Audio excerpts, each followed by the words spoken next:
Assalamualaikum warahmatullahi wabarakatuh. Waalaikumsalam warahmatullahi wabarakatuh. Oke, hari ini kita sudah bersama dengan Dr. Abdul Fattah MPhilI, Wakil Dekan 1 Fakultas Usuluddin dan Studi Islam, dengan Studi Agama UIN Mataram. Hari ini kita ingin membahas tema tentang tidak jauh dari usul itu sendiri, tidak jauh tentang pendidikan Islam itu sendiri, Pak. Kalau kita lihat sekarang banyak sekali perbincangan kita di internet, orang debat agama di internet itu, Pak. Iya. Kalah-kalah seperti ulama aslinya yang berdebat. Iya. Dan belakangan ini banyak mencuat bahwa potongan-potongan video, potongan-potongan hadis yang diunggah itu, itu yang dijadikan referensi sebagai acuan mereka dalam berdebat. Kalau dari Bapak sendiri, Pak, bagaimana sebaiknya kita mempelajari agama itu dalam kaitannya dengan agama Islam, Pak? Baik, terima kasih Saudara Awin Azhari atas pertanyaan yang disampaikan. Memang saudara-saudara para pemirsa yang dirahmati Allah, persoalan studi agama termasuk tren yang berkembang belakangan ini melalui media sosial, belajar agama melalui seperti Facebook, kemudian juga mungkin Twitter, WhatsApp dan sebagainya. Ini lagi booming. Tetapi memang fenomena ini sesungguhnya akan melahirkan banyak persoalan juga ya. Seperti pertanyaan tadi, bagaimana sebenarnya kita belajar agama? Dulu kami ingat tahun 96 ketika masih semester 1 di Universitas Islam Indonesia Yogyakarta, ya waktu itu Mas Awin, saya mengambil mata kuliah studi Quran, studi hadis, dan juga sejarah peradaban Islam. Ada salah satu juga pertanyaan hampir mirip seperti ini. Bagaimana cara kita belajar Islam? Ternyata yang pertama jawabannya, dan juga itu seperti yang mau saya sampaikan pada kesempatan kali ini, belajar agama yang paling genuine, paling otentik itu tentu yang pertama adalah dari orang yang memahami agama secara mendalam. Atau bahasa lain itu adalah ulama. Ulama ini adalah mereka yang memiliki spesifikasi khusus yang sudah disebut dalam Al-Quran, dalam surah Fatir ya, di mana Allah katakan innama yakhsyallaha min ibadil ulama, sesungguhnya orang yang takut pada Allah ini adalah para ulama. Artinya bahwa Allah sendiri mengakui bahwa para ulama ini memiliki keilmuan, memiliki kelebihan, keistimewaan dibanding hamba-hambanya yang lain ya. Tentunya ulama ini harus kita garis bawahi setelah para nabi dan rasul. Makanya di dalam sebuah hadis juga bahwa para nabi dan rasul ini ya mewariskan kitab suci Al-Quran dan hadis ya. Taraktu fikum amrayni, kata baginda Rasul ya, lan tadillu abada ma in tamassaktum bihima, bahwa kalau kalian berpegang pada Quran hadis ini kalian tidak akan tersesat selamanya, yakni kitab Allah sunnata rasulih. Kemudian di lain kesempatan juga disebut al ulama warathatul anbiya, para nabi ini mewariskan atau tradisi-tradisi mereka itu akan diwariskan kembali oleh para ulama. Sehingga kesimpulannya sebenarnya kalau kita ingin belajar agama tentu dari sumber primer, yakni Al-Quran dan hadis dulu pertama. Yang kedua adalah karena sekarang para nabi dan rasul sudah wafat, sudah tiada, ya kita harus mengimani itu. Terakhir adalah Nabi Muhammad SAW. Maka berikutnya lah para ulama. Para ulama yang memiliki keilmuan mumpuni, tidak hanya keilmuan dan mengamalkan pengetahuan yang mereka miliki. Kalau boleh saya tambahkan kembali, ini menarik ya, pernah juga saya sampaikan di Islamic Center sebelumnya bahwa para ulama sejati itu ada 4 cirinya. Ada 4 ciri ulama sejati, bahwa mereka adalah orang yang memiliki khosyah. Khosyah ini adalah seperti disebut di dalam surah Fatir tadi, ketakutan kepada Allah ya. Bahwa mereka ini memiliki tingkat keimanan yang tinggi dan ketakutan yang tinggi kalau ilmunya disalahgunakan. Kemudian yang kedua cirinya adalah mereka memiliki apa yang disebut dengan sifat istislam. Istislam ini penyerahan diri juga. Jadi mereka di samping belajar secara mendalam, mereka juga kreatif. Tidak hanya sekedar banyak bicara, tapi juga banyak bekerja. Para ulama seperti katakanlah Imam 4 yang terkenal menjadi pembentuk mazhab fikih di Indonesia dan di dunia hari ini, seperti Imam Hanafi, Imam Maliki, Imam Syafi'i dan Imam Hambali, mereka tidak hanya sekedar belajar, tapi mereka bekerja keras. Tidak hanya sekedar menulis buku, ya, tetapi mereka juga bekerja beramal nyata. Jadi tidak hanya sekedar tradisi lisan yang tidak bermakna mereka tinggalkan, tapi belajar secara mendalam, mengamalkan, memperbaiki hubungannya dengan Allah juga dengan sesama manusia. Itu yang kedua, istislam. Yang ketiga adalah infitah namanya. Infitah ini berjiwa terbuka.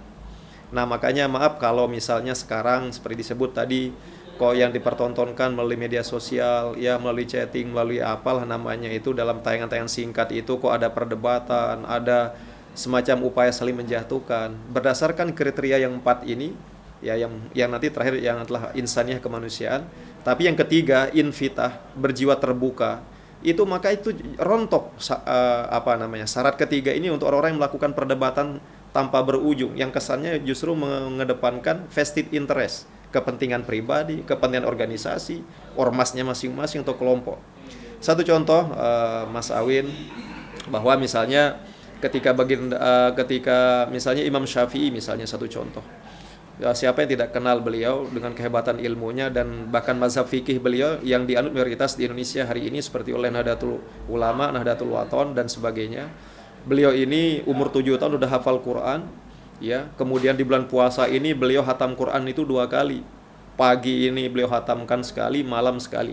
Berarti kalau demikian kesimpulannya ada waktu istirahat beliau.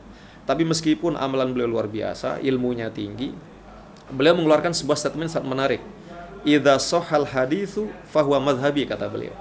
Dan itu diakui oleh murid beliau itu Imam Ahmad bin Hanbal. Jadi Imam Syafi'i ini saking terbukanya, walaupun beliau sudah berfatwa, sudah ketuk palu di majelis ilmunya beliau hari ini, jarak 2 hari berikutnya ada pendapat yang ternyata didukung oleh hadis sahih, beliau rela meninggalkan pendapat ini.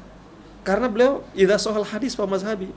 Sampai setelah beliau meninggal sekalipun beliau tetap berkeyakinan, berfatwa, jika ada besok ya orang menemukan hadis lebih sahih terkait dengan pendapat saya dan berbeda dengan pendapat saya tarik pendapat saya. Jadi beliau tidak gengsi, tidak merasa wah saya ini kan udah ulama besar, ulama hebat, saya sudah diakui tidak hanya di mana namanya tempat beliau di Palestina, di Gaza ya, di Gaza, di Palestina, tapi juga di Mesir misalnya atau di Irak. Tidak hanya berpikir begitu, karena yang dikedepankan adalah ilmu pengetahuan kebenaran. Nah, infitah ini, makanya maaf kalau ada sekarang orang yang mengaku orang hebat, ustadz, maaf juga mungkin kiai, tuan guru, tetapi jiwanya keras kepala, berdebat, mencari tidak mau saling mendengar yang lain. Bagi saya sudah jatuh marwah keulamaan. Syarat ketiga ini infitah itu. Kemudian yang keempat syaratnya adalah insaniah. Insaniah ini adalah berkontribusi, ya, tidak mencari kepentingan pribadi, ya. Makanya maaf, seandainya kalau misalnya boleh kita gunakan istilah hak cipta. Jadi ulama 4 ini akan orang paling kaya di dunia hari ini kalau boleh mereka menggunakan hak cipta. Ulama Hanafi, Imam Hanafi mengeluarkan banyak kitab dengan para murid-muridnya. Imam Syafi'i begitu, Imam Maliki begitu, seperti kitab Muwatta Imam Malik.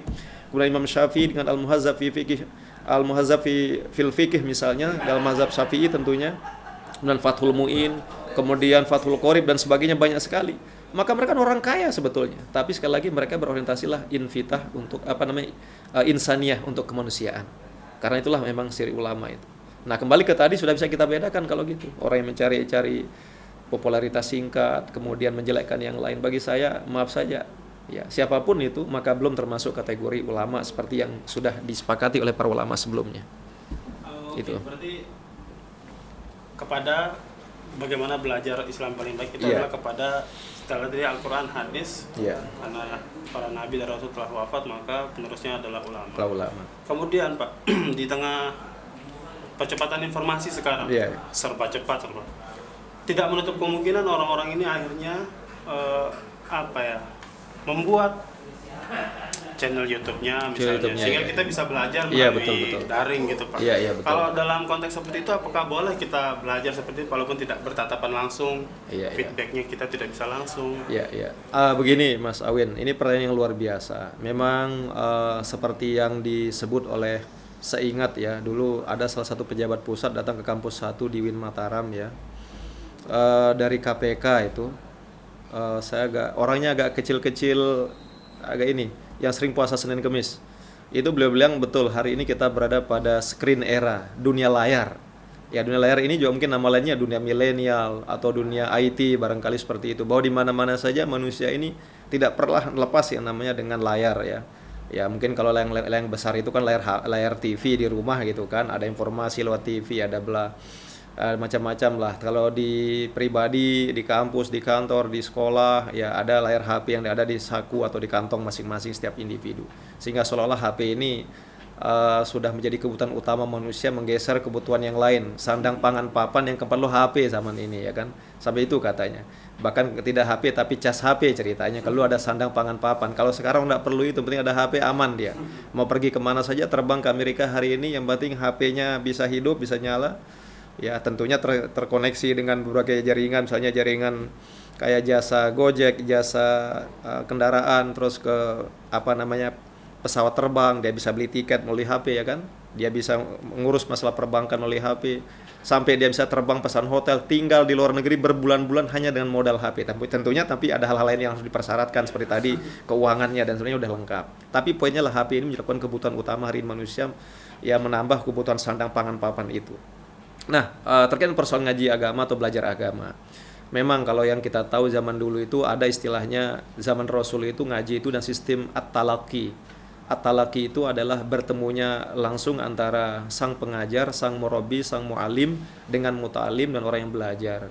Karena dengan cara itu ilmu ini harus dipahami, ini adalah ilmu itu akan menjadi berkah dalam istilah di Islam.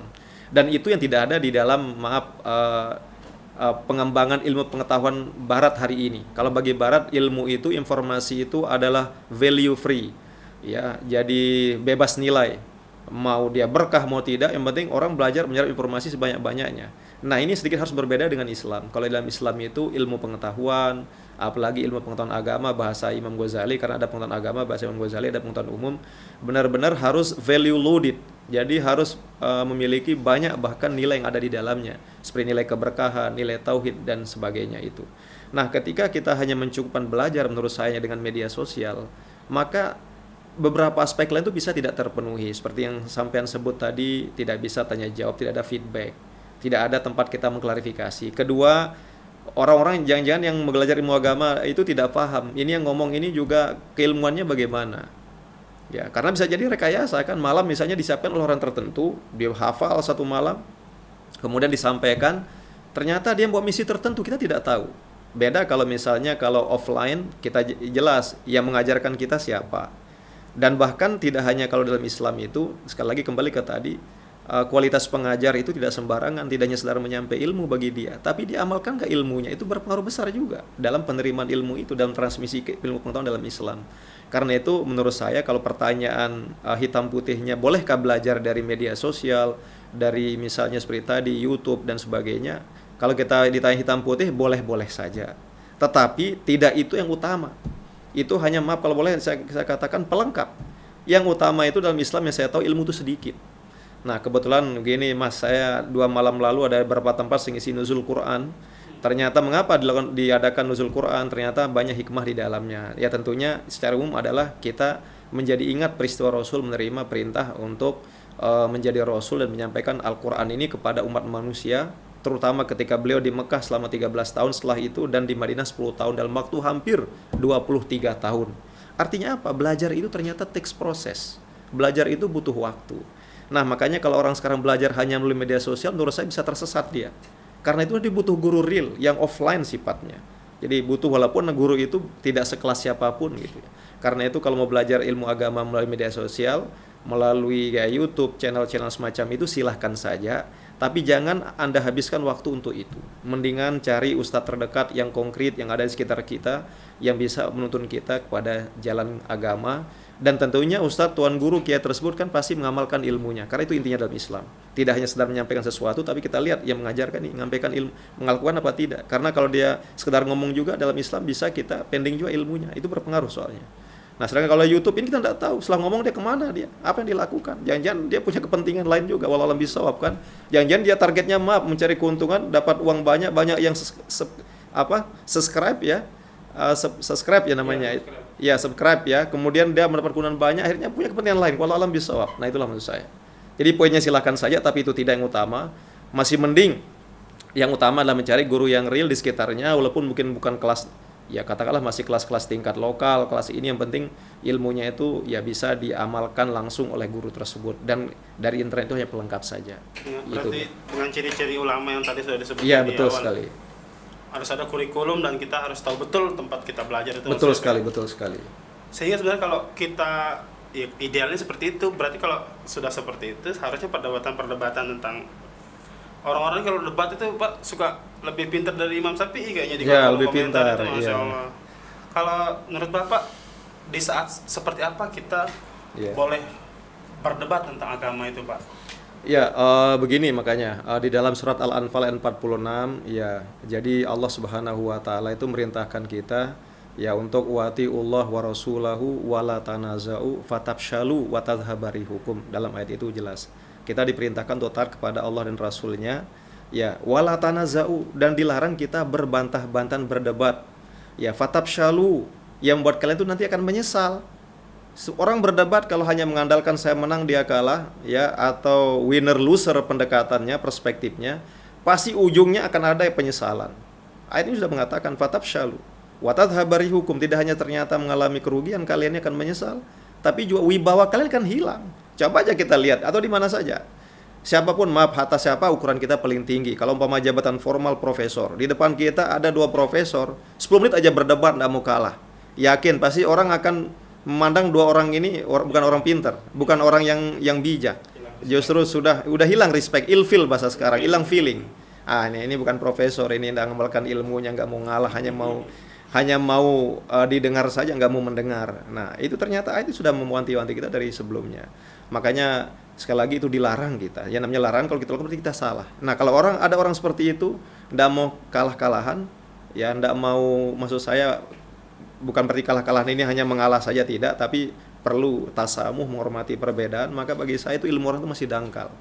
Karena mohon maaf saja para ulama yang 4 tadi ya, kalau Pak Imam Syafi'i misalnya mengatakan idza shahal hadits fa huwa madhhabi, siapapun nanti mengungkapkan sebuah hadis yang sahih di luar yang saya ungkapkan, maka saya ikut pendapat itu. Saking beliau tawadunya, intinya adalah berpihak pada kebenaran bukan pada ego sendiri. Kedua juga ada ulama lain yang mengatakan, ya kalau nggak salah dia mengatakan Imam Malik, gurunya Imam Syafi'i, beliau ketika selesai berpendapat atau ketika ditanya seperti ini, beliau berkata apa?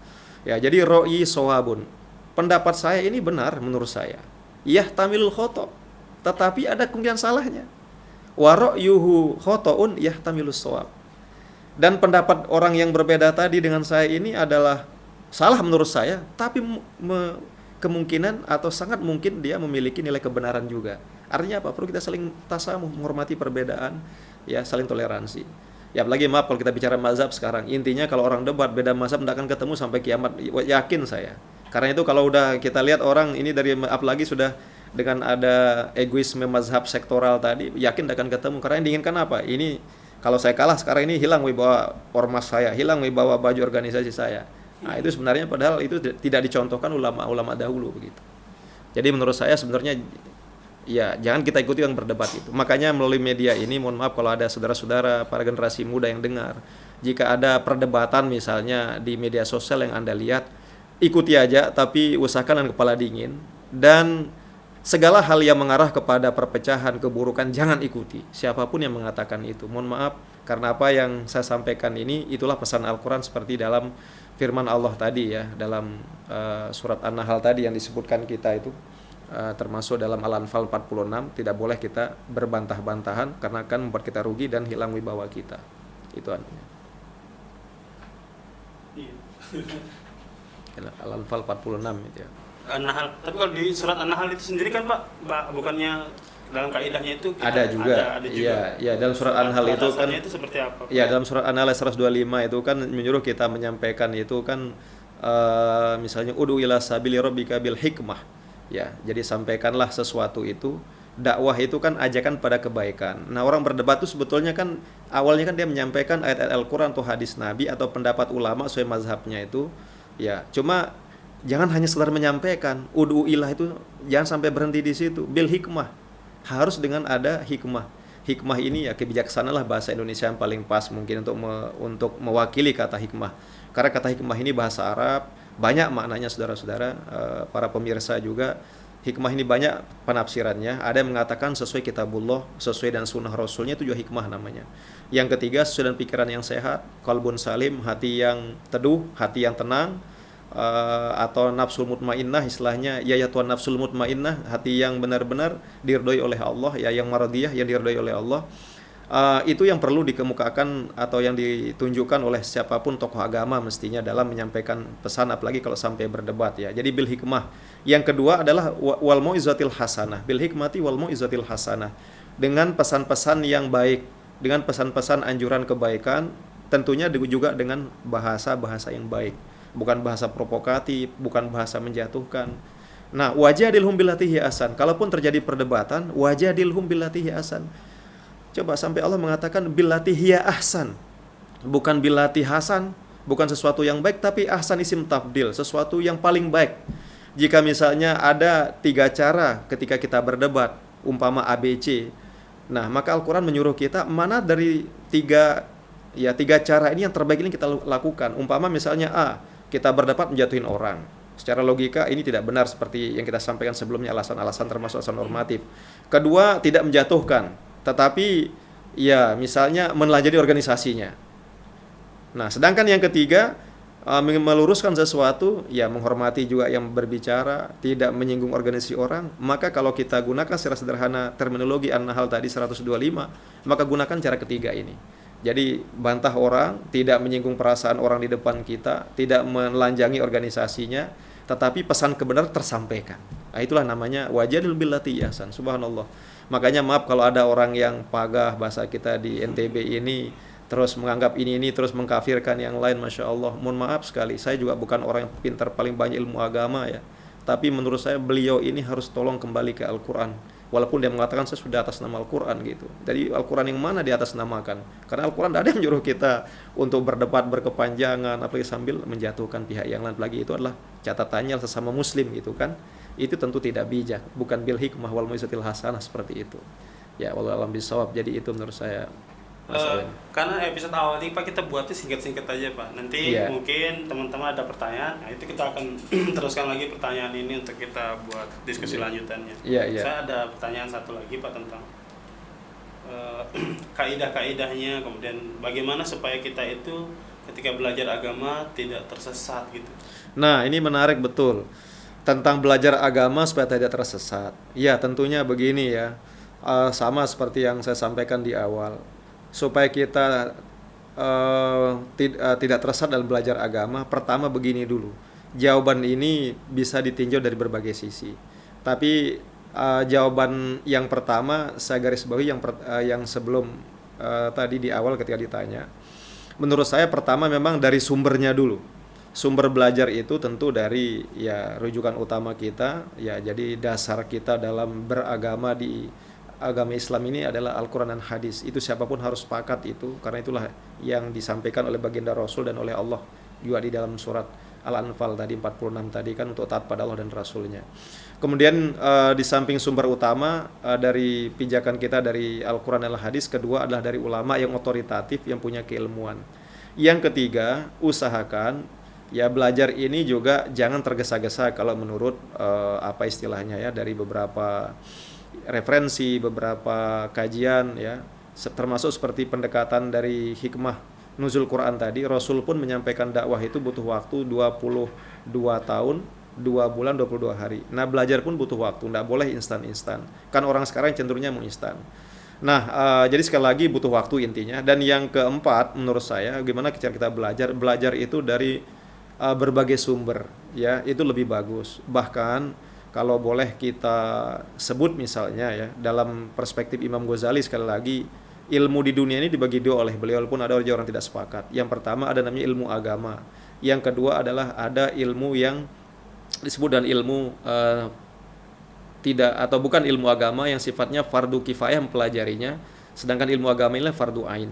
Fardu ain ini dicontohkan di situ. Yang pertama ilmu yang berkaitan dengan atau berhubungan dengan Al-Quran dan Hadis secara langsung, seperti kajian fikih, tafsir, hadis ya, seperti itu. Yang kedua ada ilmu berkaitan ilmu alat, ilmu bahasa. Makanya sebenarnya umat Islam ini PR-nya banyak kalau kita jujur ya. Ya, itu harus belajarnya banyak. Jangan belajar sebentar dari terjemahan Quran tiba-tiba udah mengklaim dia paling hebat, jadi kiai, jadi ustadz, menyalahkan yang lain. Ini maaf yang salah. Ya, sebenarnya maaf saudara, kalau misalnya begini, saya berpendapat di Quran dan Hadis, jangan-jangan dia tidak tahu bahwa ayat ini betul ada, tetapi sudah dinasih dimansuh, dihapus kandungannya oleh ayat yang lain. Zohirnya tidak dihapus, tapi ada ayat yang kandungannya itu sudah dihapus. Ya, ada ayat Al-Qur'an misalnya ketika pertama turun perintah sholat itu kan kita menghadapnya ke Baitul Maqdis di Masjidil Aqsa di Palestina sana kan, peninggalan dari Nabi Daud, Nabi Sulaiman dulu kan. Ya, tetapi setelah turun ayat yang mengatakan fauli wajhaka syatrul masjidil haram, ya, itu setelah umat Islam berkiblat ke sana selama 18 bulan kurang lebih, maka pada tahun kedua Hijriah itu kita disuruh menghadap ke ke Ka'bah Al-Mukarramah, ya. Ya, seperti itu. Jadi artinya ada di Al-Qur'an ayat-ayat juga yang sudah dihapus maknanya, tapi lafaznya tetap, ya, tidak dihapus, tapi maknanya dihapus. Nah, karena itu sekali lagi luas ilmu agama yang kita belajar, supaya kita tidak jatuh kepada sikap yang mutlak-mutlakan, menganggap diri paling benar dan menyalahkan yang lain. Jadi menurut saya memang itu intinya. Dan kaitannya dengan media sosial, sekali lagi jangan dicoba media sosial. Ya, jadi saya juga ketika ngajar di kelas, ya, selalu saya sampaikan ke mahasiswa, kadang-kadang seperti mahasiswa ini hanya mencukupkan dari HP. Makalah, oh Pak sebentar ada di HP, saya lihat dulu. Tafsir sebentar, lupa ayatnya, saya di HP dulu. Masya Allah, saya bilang kalau begini nih habis perpustakaan nih, sepi. Karena menurut saya keberkahan itu adalah ya melalui buku langsung, melalui kitab. Karena di sana sudah jelas, lain efek barokahnya. Logika sederhana saya sebegini, saya sering bilang ke mahasiswa, Anda misalnya beli kopi di warung di depan kampus kita ini, mungkin satu gelas kopi itu kan 3.000 ya dengan uang nyata. Tapi kita bayar misalnya kepada penjual kopinya, ini analogi sederhana, Pak saya bayar kopi si dia dan uang 1 miliar, nih foto doang, ini fotonya saja. Gimana menurut dia, tersinggung apa enggak? Marah dia, dilecehkan. Kalau foto uang banyak saya punya, tapi saya butuh uang real. Nah, maaf, menurut saya juga kayak kita belajar, ya, kayak kita ngaji, menurut saya sebaiknya langsung ke dalam mushaf, dalam buku yang ini itu lebih barokah dalam bahasa kita. Karena mudah kita sampaikan ke yang lain, ketika diijazahkannya pun juga jelas bentuknya, jelas rupa hurufnya dan sebagainya. Tapi kalau HP ini nanti dicuri orang, jatuh ke dalam bahkan rusak. Wah, ini Al-Quran saya tadi berapa puluh kitab di dalam itu, rusak HP saya, tidak bisa saya baca. Ini kelemahannya. Makanya jangan cukupkan. Mari kita, walaupun sekarang dunia milenial, tetapi hal-hal tertentu jangan mengikuti arus. Menurut saya, mohon maaf, belajar agama jangan mengikuti arus. Ya, kita tetap belajar kepada ya kitab-kitab yang ada, mushaf-mushaf yang ada. Karena itu menurut saya lebih bawa keberkahan. Kalaupun terpaksa dalam beberapa situasi seperti era Covid sekarang melalui itu, tapi itu sebatas melengkap wawasan kita, tapi tidak itu menjadi segala-galanya. Itu poinnya. Jadi pelengkap tapi tidak segala-galanya. Iya. Masih mending kita silaturahim, diskusi sama seorang ustadz yang hanya dianggap ya mungkin anggaplah tingkat kota Mataram kah atau provinsi NTB, dibanding melalui ini kelas ini, tapi kita tidak tahu benar nggak beliau ini, tidak pernah kita ketemu, keberkahannya menjadi hilang gitu. Jadi itulah namanya dalam zaman Rasul dan sahabat itu pembelajaran model at-talaqi, bertemu langsung. Jadi bermuajah seperti ini dan diijazahkan langsung juga, sehingga ilmu itu berkah, sedikit tapi memiliki kebaikan yang banyak. Wallahualam bisawab, itu menurut saya, Mas. Kalau melogikakan berkah itu seperti apa, Pak? Berkah dalam belajar itu. Ya, berkah dalam belajar itu logikanya sekali lagi berkah itu kan fihi khairun katsir, ya, bahwa sesuatu itu memiliki kebaikan yang sangat banyak, itulah keberkahan. Satu contoh misalnya begini ya. Uang 5.000 bagi yang berkah misalnya dibanding katakanlah uang 50.000. Nah, contohnya uang 5.000 yang berkah ini ketika kita miliki, ya kita bisa, anggaplah kita bisa berikan kepada 5 anak yang kebetulan dia rajin azan di masjid. Ya, kebetulan bukan sih kita sebut-sebut, ini pernah kita lakukan itu. Sehingga ternyata dengan yang 5.000 ini, 5 anak ini besok lomba-lomba dia. Wah, saya alhamdulillah diperhatikan oleh tetangga saya kemarin, dikasih uang pun cuma 1.000. Besok dia mau azan. Besok dia juga mau lagi bulan puasa tadarusan. Sehingga alhamdulillah dengan 5.000 yang berkah ini, jadi musola itu di kampung di BTN kita menjadi rame, menjadi anak-anak ini rajin datang ke sana, saling mengajak untuk seperti itu, mengurangi main game dan sebagainya. Inilah uang yang berkah 5.000. Tapi aja misalnya ada juga yang 10 kali lipat dari 5.000 itu 50.000 atau bahkan 500.000. Tidak berkah mana? Dipakai pergi ke ya mungkin ke tempat, katakanlah misalnya ke tempat rekreasi lah, yang paling netral lah. Bukan kita katakan ke tempat yang negatif seperti diskotik, katakanlah ke tempat netral. Tak tahu ketika di sana kecopetan dia bahkan. Ya, seorang misalnya datang kalau di Jakarta itu di dunia fantasi di Dupan, masuk tiket satu pintu 50.000, masuk ke sana. Ternyata tanpa sengaja ya ada yang hilang di situ atau HP-nya terendam air ketika dia masuk ke SeaWorld namanya itu di dunia laut itu. atau kena senggol orang, kelahi dan sebagainya. Nah, itu satu contoh hilang keberkahan, dicabut oleh Allah. Walaupun lebih banyak ternyata membawa kemudaratan. Dia justru bertemu dengan sebuah persoalan. Dia ketemu dengan sesuatu yang membuat dia berpikir berlama-lama. Beda kalau yang 5.000 tadilah contoh keberkahan. Ilmu pun begitu. Maaf sekali lagi ya kalau kita dengar istilah orang-orang zaman dahulu. Dan maaf satu lagi ya, setelah kita tua kita rasakan ya. Yang dulu saya pernah kita kuliah S1, S2 kan kita dijajali teori di kampus nih. Termasuk kajian tafsir kita, subhanallah, Imam As-Suyuti ya, Al-Itqan fi Ulumil Quran ya, kemudian kitab-kitab tafsir yang lain ya, kemudian Ibnu Katsir ya, tafsir Quranil Azim dan sebagainya, Imam At-Tabari, kemudian Imam Qurtubi, banyak sekali kita pelajari. Tapi kadang-kadang berhenti di otak, tidak sempat kita laksanakan. Tapi ketika kita sekarang sudah merasa paham dan keberkahan ini, hatal al-basmalah saja, tidak usah kita habis waktu untuk mendalami apa fadilahnya di dalam 1000 lembar ini, tapi kita amalkan. Ternyata setelah kita amalkan kok kita menjadi lebih sehat ya, kita lebih merasa rezeki kita walaupun sedikit tapi seperti tadi membawa banyak kebaikan, banyak orang yang justru istilahnya ya berterima kasih dan mendapat kebaikan karena seperti tadi orang berlomba-lomba azan anak kecil dan sebagainya. Itulah namanya ilmu yang berkah, sedikit tetapi kita amalkan dan bermanfaat juga buat orang lain. Itu analogi sederhana berusaha keberkahan. Nah, kalau di ini mohon maaf saja yang kita perhatikan, karena zaman kita dulu ya, Side juga mungkin sudah ketika masih kecil, karena milenial ini kan masuk tahun 2000 nih. Kalau kita tahun 96 saya cerita tadi. Kalau dulu zaman kita ngaji di pesantren kan, kita simak tuan guru kita membacakan kitab ya, nah habis itu kita didoakan. Nah, selesai itu nggak tahu ya, kita kok merasa ada ketenangan jiwa, ada kedamaian, bertemu orang itu kok kita juga ikut senyum ya. Dan hukum yang terjadi di alam ini terjadi hukum alam. Kita senyum pada orang, alam pun senyum pada kita. Kan ada teorinya seperti itu. Dalam teori Cina, ada anak kecil di Cina ceritanya untuk menanalogikan, pernah dia ketika dia frustasi, dia naik ke sebuah jurang, dia teriak sekencang-kencangnya, "Kamu jahat, kamu ini ya, kamu tidak bersahabat sama sana, pergi dari saya." Ternyata gema yang disebut oleh anak ini di pinggir jurang itu kembali ke dia. Akhirnya dia turun, dia bertemu seorang guru di bawah jurang, di bawah hutan itu. Dia bertanya, "Kenapa kok jurang itu ada apa ya? Kalau saya bilang kamu jahat, kamu tidak bersahabat dan aku benci kamu, kok selalu kembali ke saya kata-kata itu?" Guru itu mengatakan itulah hukum kehidupan. Ketika Anda tidak senang pada orang, ketika antipati kepada orang, ketika Anda katakan benci kepada orang, akan kembali seketika kepada Anda. Itulah rumus kehidupan. Coba Anda naik lagi katanya. Katakan sebaliknya. Ya, kamu baik, kembali dia, kamu baik. Saya suka kamu, saya cinta kepada Anda, saya senang bersahabat dengan Anda. Kembali kata-kata itu.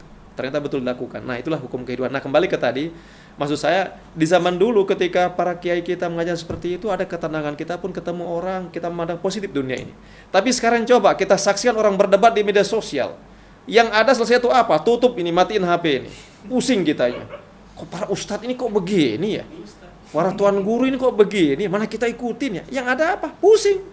Itu tuh contoh keberkahan dicabut oleh Allah. Seketika itu kan, pusing yang terjadi. Kita hanya melihat orang yang juga ada kacamata seperti mereka. Oh, ini ustadz tuan guru aja kok debat tadi. Ada orang ada teman kita di sebelah, lain mazhabnya, lain baju organisasinya. Apa kamu nono, apa kamu nakal? Karena di benak kita, di alam bawah sadar kita ikuti tuan guru kita tadi yang debat. Nah, ini satu contoh keberkahan sudah dicabut. Yang terjadilah fatab syalu, orang berdebat, hilang wibawa kita, hilang keberkahan kita. Akhirnya dalam waktu lama kita tidak saling sapa. Ada sumbangan padahal lebih dekat dari rumah kita alihkan ke orang lain itu di Gunung Rinjani jauh-jauh misalnya. Karena frame yang terbangun tadi, ya ini musuh saya. Karena tuan guru saya mengajarkan itu di media sosial. Walau ambiswab, tapi ini satu contoh. Makanya sekali lagi itu contoh analogi tentang keberkahan dan maaf ya, yang dipertonton di media sosial misalnya seperti itu. Makanya mohon maaf bagi generasi muda, saya tidak mengatakan para tuan guru, mari kita belajar untuk menghormati perbedaan, kita saling mendengar, tidak hanya kita ingin didengar, tapi kita juga mendengar pendapat yang lain. Kalaupun ternyata menurut kita itu tidak sesuai dari apa yang kita yakini selama ini, maka jangan kita salahkan pihak lain, karena yakinlah bahwa pihak yang lain juga memiliki dasar masing-masing, ya memiliki sumber masing-masing yang tidak bisa kita paksa. Yang ada sekarang adalah bagaimana kita berfastabiqul khairat. Menurut saya kita berlomba-lomba melaksanakan, mengerjakan yang kebaikan. Ingat bahwa kita mendengar orang lain berlaku tasamuh, toleransi kepada itu bagian dari al khairat, kebaikan itu sendiri. Karena itu ya tentu harus kita lakukan ya, itu yang saya kira bisa dijelaskan Mas. Oke, terima kasih Pak atas waktunya. Next kesempatan nanti selanjutnya kita bisa berdiskusi. Insyaallah siap ya, selama ini bermanfaat untuk bisa kita saling berikan pencerahan buat masyarakat melalui medsos ya. Insyaallah. Ya, ketimbang mereka mendengar nanti yang debat-debat begini kan. Dan Betul. kalau mau cari Pak Pata bisa langsung ke Gedung Fusa kalau sekarang kan Pak ya. Ya bisa silakan.